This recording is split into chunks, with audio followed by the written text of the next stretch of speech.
إن الحمد لله نحمده ونستعينه ونستغفره ونستهديه ونعوذ بالله من شرور أنفسنا ومن سيئات أعمالنا من يهده الله فلا مضل له ومن يضلل فلا هادي له وأشهد أن لا إله إلا الله وحده لا شريك له وأشهد أن محمدًا عبده ورسوله يا أيها الذين آمنوا اتقوا الله وقولوا قولا سديدا يصلح لكم أعمالكم ويغفر لكم ذنوبكم ومن يطع الله ورسوله فقد فاز فوزا عظيما أما بعد فإن أصدق الكلام كتاب الله وخير الهدي هدي محمد صلى الله عليه وسلم وشر الأمور محدثاتها وكل محدثة بدعة وكل بدعة ضلالة وكل ضلالة في النار. برایانی بەڕێزم خوشکانی بەڕێز، داواکارم لە پەروەردگاری مەزن بۆ خاتر ناوەجوانەکانی خۆی هیدایەتمان بدا بۆ ئەو ڕێگایی کە خۆی پێی خۆشە، مان خاتە سەر ئەو ڕاستە ڕێگایی کە خۆی پێی خۆشە. لە هەموو ڕێگا و ڕێبازێک دوورمان خاتەوە کە لێی تووڕێ و پێی ناخۆشە، مان خاتە سەر ڕێگای پێغەمبەران، ڕێگای شەهیدان، ڕێگای ڕاستگۆیان، ڕێگای پیاوچاکان. بەڕێزان، لە چوارینەکانی فەرمایشتەکانی پێغەمبەری خۆشەویستمان صلی الله عليه وسلم لە باسی ئەو حەدیثەیە بووین کە پێغەمبەر فەرمووی صلی الله عليه وسلم لە ڕۆژی قیامەتە پای هیچ کەسێک لەوانەی کە لێپرسینەوەیان لێ ئەکرێ وەرناچەرخێ تاوەکو پرسیاری چوار شتی لێ نەکرێ لەبارەی تەمەنیەوە لە چیا سەرفی کردووە و بەسەری بردووە،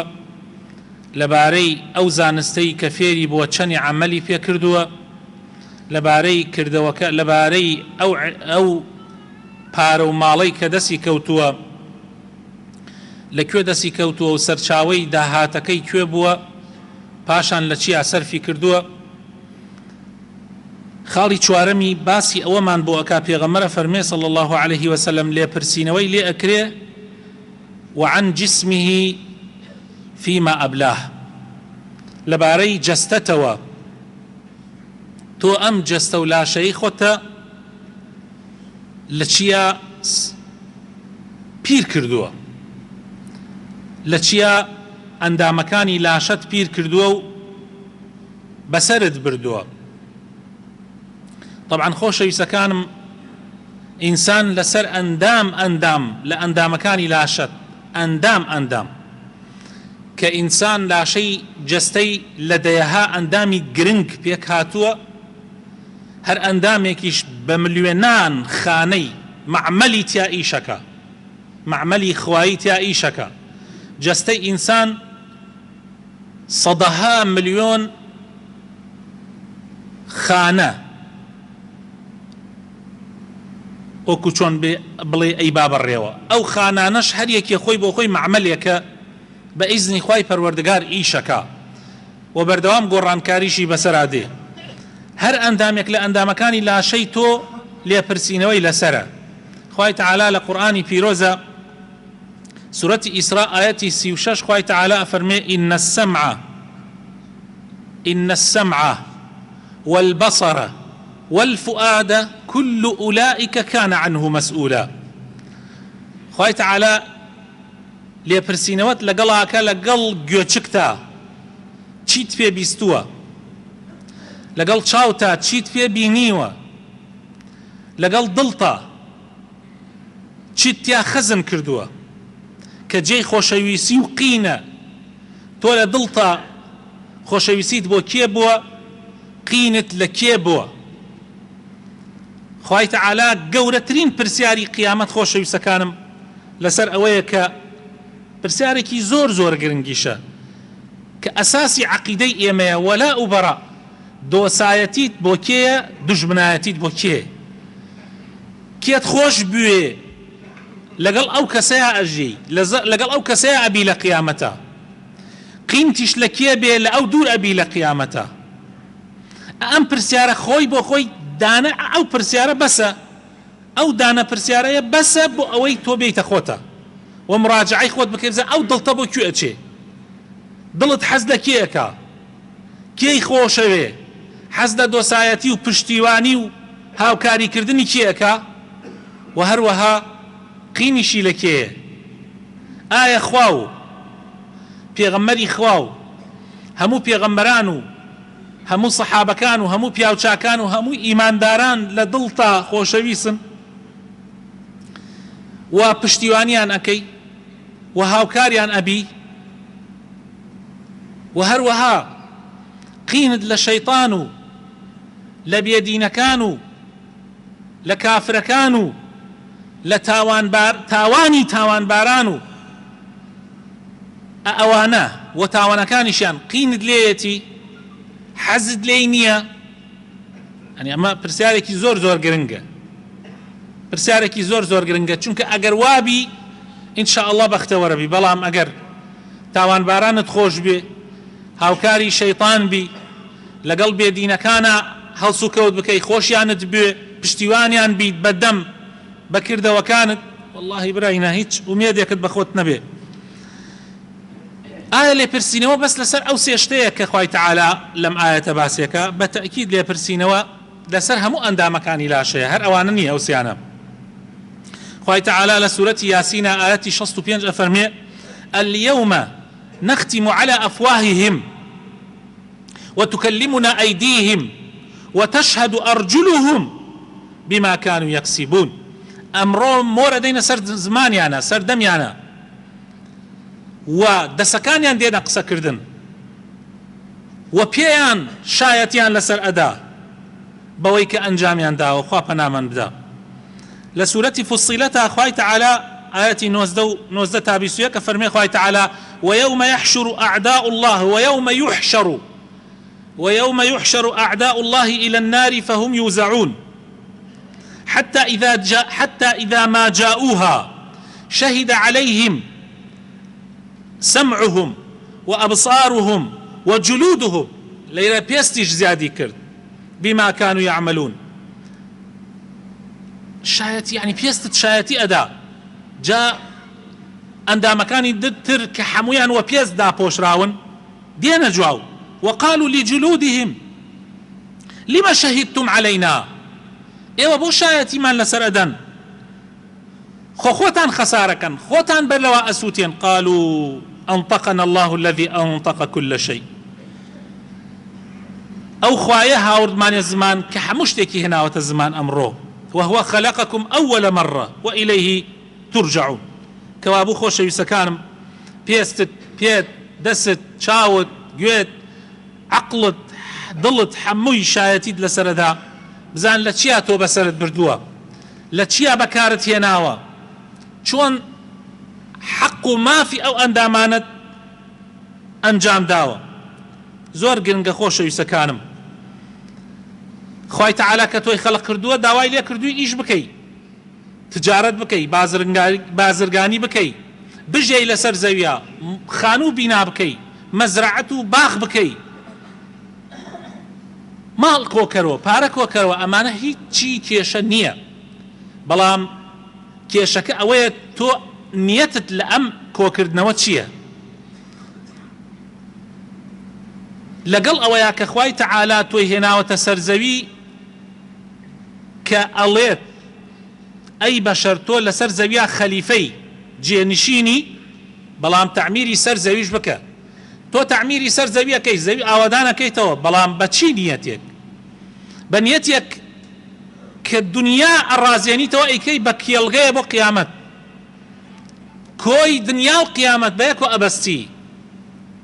اعمل لدنياك كأنك تعيش أبدا واعمل لآخرتك كأنك تموت غدا وابو دنيا إيش بك كأنه هر أميني خوش يسكم خواني وتوتو بو دنيا إيش مكا إيش بك أو نش إيش بك حروا إيش بك كأنه بردوام أجي حتى ميت بلام قيامتي شد لبير نتشي دائما بير كرو لواني سبي سريتو بير لەوانەیە سبەی سرەی تۆ بێت ئاگات لێ بێ ئەگەر مردی چیت ئامادە کردو بەلای خوای تەعالا ئیسلام نەیوتووە تۆ تەنها خەریکی قیامەت بە دنیا ئیهمال بکە نەشی فەرمووە تۆ خەریکی دنیا بە خوات لەبیر بچێ قیامەتت لەبیر بچێ ئەمرەکانی خوات لەبیر بچێ لە سوورەتی بەقەرە ئایەتی 201 خوای تەعالا لو دو آياتها بيما أفرمي فمن الناس من يقول ربنا خلقان يكيا باوريان بخوا هيا خو مرجنية كافر باوري بخوا نبي باوري بخوا هيا عليه ربنا پروردگار آتنا في الدنيا هنا بين خلق يكيا باوري بخوا هيا بلام دايم داواك اخوا الرزق مزياكي دنيا قصدي دنيا خو سياريه باشم بيتي خوايا اوي بفلانه كس داتا بمنش بيدي هر دنيا ربنا آتنا في الدنيا جاء خواي تعالى فرمي وما له في الآخرة من نصيب من خلاق آياتك وافرمي وما له في الآخرة من خلاق يعني من نصيب او كسك هر داواي الدنيا لخواك حج باداش تكيني لآخرته اي توي ايمان دار شي بلي لدعاء كانتا فيرتك آياتك دعاء ويكسر 201 ومنهم من يقول خلقي ترمان هي الله ربنا آتنا في الدنيا حسنة وفي الآخرة حسنة وقنا عذاب النار يا ربي خوايا للدنيا شاكمان بوبكي لقيامتي شاكمان بوبكي يعني هردكي أبسي بيكوا ولا أقري جهنم بمان باريزة جاء أمانا خواي تعالى أفرمي أي بنوا أمانا كأي بنوا خوش يسكانم قارون كابرايكي زور دەوڵەمەند بوو ئامۆزای پێغەمبەر موسا بوو زۆر بە دەوڵەمەندیەکەوە ئەینازی مسلمانان نەسیحەتیانەکەیان بە قارون تو ئامۆزای موسای عەلەیهی سەلام ئێمە نەمانوتووە بۆ دنیا هەوڵمەدە نەمانوتووە قەسر و کۆشک و تەلارت نەبێ نەمانوتووە پارە و پولت نەبێ يعني ئەمانە هەمووی بکە وابتغی فيما آتاك الله الدار الآخرة بلام هول بدا بو بارو مالت آخرتت برازينوا ولا تنسى نصيبك من الدنيا لدنياش بشي خوتت لبير ناتشي دنيا مزرعي آخرته يعني لدنيا تو أتواني باشترين رابواردن رايبوري بلام قيامتش أودان كيتوا خوخواي تعالى حمو أويك استخلق واتجهنموا حرام لخلقي عينا هر او بديلك هي بحلالي باري حلال حرام هي باري حلال هي شهوتي حرام هي شهوتي حلال هي حموشتي برامبركي حلال هي تو حلال كان بك حرام كان مك دنيا وقيامتش ابيتوا جاء الزور قرنقه بيغمري خاص الله وسلم الدعاء كان اي فرمو اللهم اصلح لي ديني الذي هو عصمة امري واصلح لي دنياي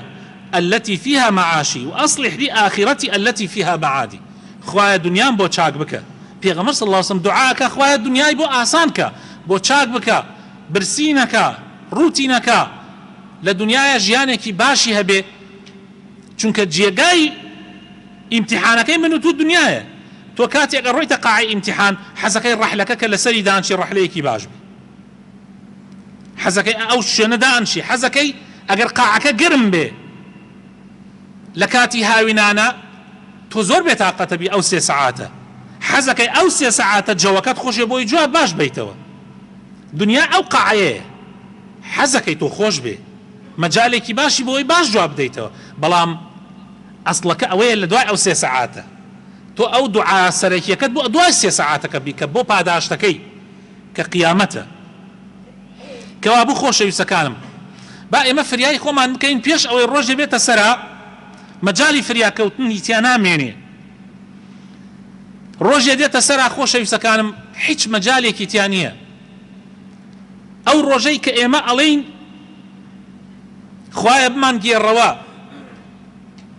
با 1 سەعات لە دنیایە بژین تەوبە بکەین بگەڕێنەوە بەلای تۆ بەڵام مەجالی تیا نییە حتى إذا جاء أحدهم الموت سورة مؤمنون قال ربي ارجعوني كاتك مردن أقاتا قد ئەو کاتە داواکەی ڕێی خوایە یەک تۆز مەجالم بدە با بگەڕێمەوە لەعلی ئەعمل صالحا فيما تركت بۆ ئەوە هەموو بسڕمەوە بە تەوبەیەک بە لا إله إلا الله پاک بە سبحان الله پاک هەمووی بسڕمەوە بەڵام مەجال تەدرێ خوای تعالی فەرمێ کەلا إنها كلمة هو قائلها تازە ئەوە قسەیەکە بۆ خۆی ئەیکا ومن ورائهم برزخ تازە ئیتر تۆ لەم دنیا تەواو کۆتاییت پێهات ئیتر ئەکەویتە ژیانی بەرزەخ کە ژیانی قەبرە تەواو مەجالی تیانە والله مەجالی یەک تەوبەیەک هەر ئەوەنە مەجالت نادرێت بێتە خوایە تەوبە ئەوەنە مەجالت نادرێت ئەوەنە مەجالت نادرێت تەواو ئەو پیاوەیە بەر لەوا وتێتی خوایە تەوبە فریای خۆی کەوت بێ پێش ئەوەی کەوا مردنی یەقەی پێ بگرێت ئایا ئێمە توانیمانەوە بکەین خۆ مەجال ماوە ئێستا حالیان هەمومان لەناو ئەم مزگەوتە دانیشتوین مەجالیشمان پێدراوە دەیبا تەوبەیەکی ڕاستەقینە بکەین والله براینە ئەگەر هەموو ژیانت چەند ساڵ ئەژەی لەم دنیاە قۆڵی بۆ هەڵکەی وەک پاڵەوان ئیش بکەی تەنها ئەوەنە ڕزقت بۆ دیاری کراوە تەنها ئەوەنە ڕزقت بەدەسەهێنی کە خوا بۆتی دیاری کردووە والله براینە ڕزق بە زیاد ڕاکردن نییە خۆتانیش ئەیبینن تەجروبەش زۆرە سەیری خەڵکەیە زۆر ڕائەکا ڕزقێ کەمی هەیە خەڵکەیە کەم ڕائەکا و ڕزقێ باشیش هەیە من مەبەستم ئەوە نییە هەوڵ نەدەی کاسبی نەکەی کۆشش نەکەی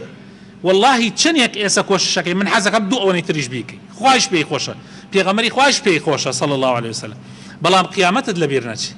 بەڵام جمعە و جەماعەتت لەبیر نەچێ بەڵام حەق و مافی مسلمانانت لەبیر نەچێ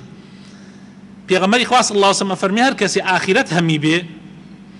خەمی لەلای ئاخرەت بێ خوای تعالی دنیاشی بۆ ئاسانەکا و خەمی ئاخرەتیش خەمەکەی خەمی ئاخرەت بێ خوای تعالی خەمی دنیای بۆ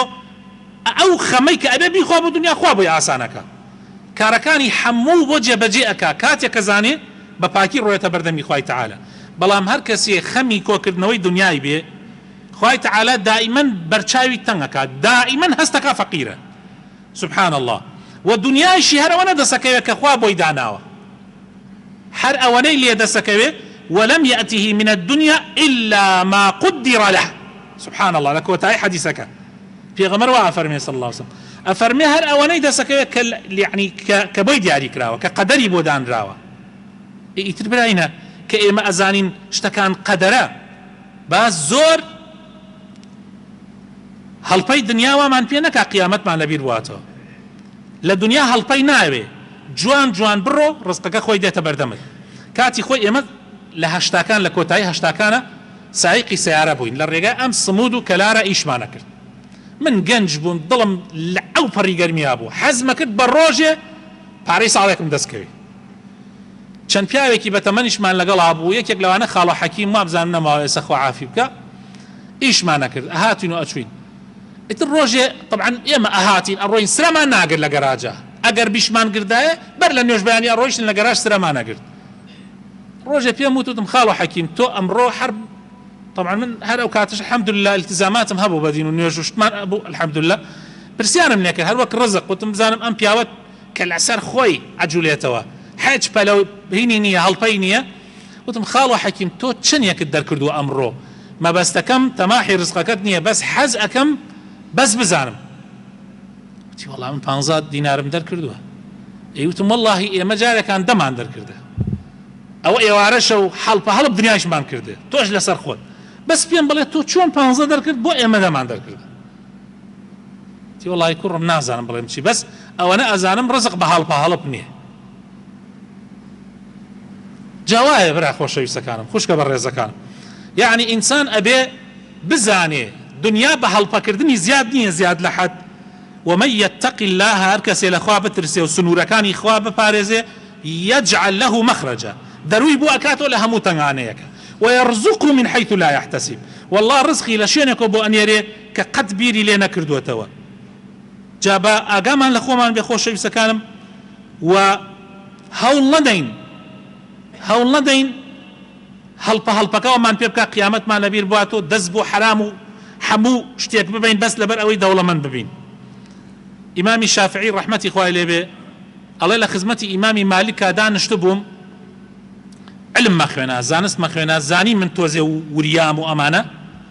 پێی وتم وتی کوڕم هەستەکەم خوای تەعالا نورێکی خسۆتە ناو دڵتۆ ئابمان بە تاریکی گوناح مەیکوژێنەوە ئەڵێ دوای ئەوە چوومە خزمەتی مامۆستای گەورەم مامۆستا وەکیع شکاتم لای کرد سکاڵای خۆمم لا برد کە گوناحێکم کرد یعنی ئەڵێ علم نەئەچووە مێشکمەوە ماوەیەک علم نەئەچووە مێشکمەوە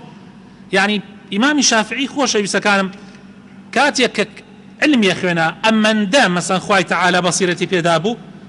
دەستی خستە ئەم لای وەرەقەکە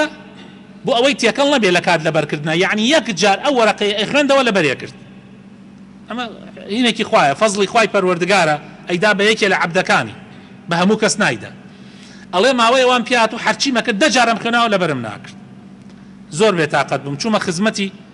ئەویش ئاوای پێی وتم وتی کوڕم ئیلا تۆ گوناحێکت کردووە جائك بالشعر ألا شكوت إلى وكيع سوء حفظي سكالاي خوم برد لا يوتم حفظ لبركردنم زعيف هو فأرشدني إلى ترك المعاصي آموشگاری كردم كواواز لقناح بينم ديارة من قناح يكم كردوا وقال لي إن العلم نور ونور الله لا يهدى للعاصي بيوتم علم وزانست نورا خوای تعالی نایبەخشێ بە کەسێکی عاسی علمی شەرعی نوری خوایە خوای تعالی دا بە کەسێک کەوا ڕێی خوا بە جوانی بگرێ جا بە ئێمەش ئاگامان لە خۆمان بێ خۆشەویستەکانم ئەم لاشە و جەستەیە کە هەمانە لە شتێکا بەکاری بێنین کە خوای تعالی پێی خۆش بێ لە شتێکا بەکاری نێنین کە خوات و ڕەکا خوا پەناماندا یا ڕەبی داوات لێ یەکەین بۆ خاتر ناوە جوانەکانی خۆت هیدایەتمان بدەی ڕەحمان پێ بکەی نوری ئیمان بخەیتە ناو دڵەکانمانەوە يا ربي دامزرامان بكي لسر دينداريتي لسر إسلامتي يا ربي إصلاحي حالمان بكي يا ربي شفاي نخوشكان من بدي يا ربي شفاي نخوشكان من بدي بتايبتي أو نخوشاني كداوي دعاء خيران ليكردوين يا ربي شفاي بدي يا الله يا شافي يا ربي خوايا بخاتنا وجوانكاني خوت كردستان لهمو بلا مصيبتك بدور بقري تبعي وخوشي وبرايتي بخيت النيوان ريزكاني أمولاتوا يا ربي خوايا بخاتنا وجوانكاني خوت بخاطر اسم عظمي خوت هدايتي گەنجەکان من بدەی ماڵ و مناڵمان پارێزراوە بکەی لە هەموو گوناح و تاوانێک یا ربی خوایە قەت بێدینی لە وڵاتە پەرە پێ نەدەی یا ربی هەردەم ئاڵای ئیسلام و ئاڵای لا إله إلا الله شەکاوە بێ لەناو ئەم کوردستانە یا رب العالمین آمین آمین